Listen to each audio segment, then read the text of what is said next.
Alright, what's up everyone? We got a new post last night on Hoyo Lab about upcoming things for 2.3. So we're getting some news on 2.3 before 2.2, which the stream is on Friday. This Friday, I think, by the way, for 2.2.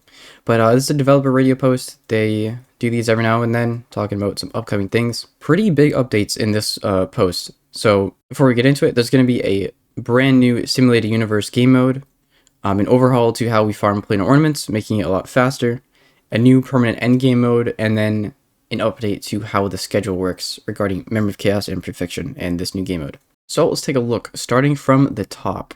This will be linked down below if you want to read it yourself. So first thing, huge update to Simulated Universe. They're calling this a Divergent Universe. They're calling it an update, but I think the way this worded is going to be a separate game mode, similar to how Storm Disaster and Golden Gears is. In this line here, the current Simulated Universe will remain the same. Trailblazers can still play the game, earn points, and obtain planar ornaments the old way. So I think this is going to be brand new. Looks like they're going to be changing the way that blessings and curios are, and they're going to have unique rewards as well for Divergent Universe, whereas a Divergent Universe will also have its unique rewards. And also this counts towards Simulated Universe, like the normal weekly tracker that resets every week. The biggest thing about this Divergent Universe, we don't really know anything how it's going to play, but we do know that they're overhauling how planar ornaments are farmed.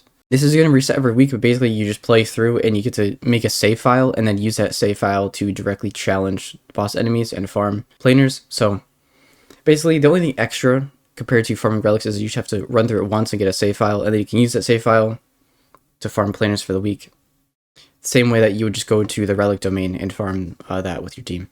So hopefully this will expedite the process of farming planars. I don't know about you guys, but I don't really farm planars that much outside of the 4 tokens that we get every week for free, because it just takes so long. I usually just farm the 4 planar coins to actually do the Simulated Universe tracker as well. But then beyond that, like I don't, because it's so tedious. Another small thing, a restart challenge button added to Divergent Universe.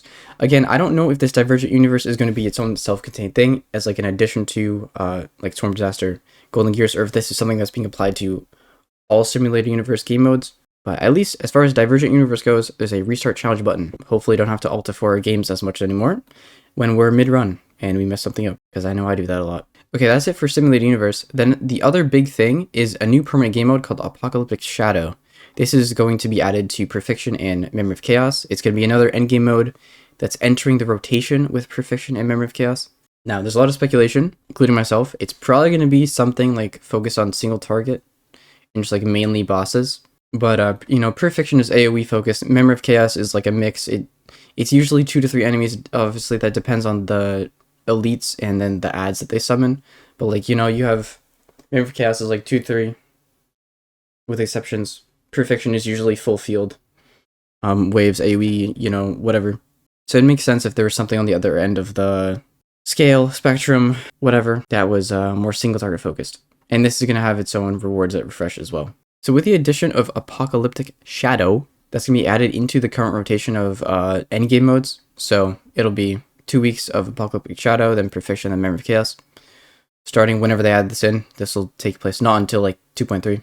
Yeah, so how do you guys feel about the schedule change? It's 2-week intervals, and obviously that's just the most straightforward way of implementing a new game mode into the schedule.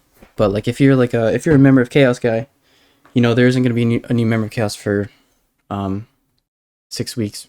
I know a lot of people treat Memory of Chaos as like the main thing, and probably some people haven't even really begun to like focus on Perfection teams or like AoE characters. I mean, the schedule's fine. You know, I'm just sharing my thoughts on it. I'm just a little sad to see each reset of like a specific game mode be 6 weeks apart. Some optimization changes. There's like some kind of team setup things, so you can set up your teams ahead of time. I think maybe you'll be able to do like presets, and you can drag and drop them onto the screen, something like that. And then you'll be able to see your friends' clears and what teams they used for Perfection and Memory of Chaos. This is for 2.2, so of course I'm sure they'll implement that for Apocalyptic Shadow once they add that as well. You'll also be able to see their builds as well. It says be able to view key stats, so hopefully you'll be able to see your friends' relic stats as well. They haven't let us do that before, so it might just be like the stat thing that pops up when you hit view stats. I don't know. So yeah, I'm super excited for this new endgame mode. I'm happy about the faster planar farming.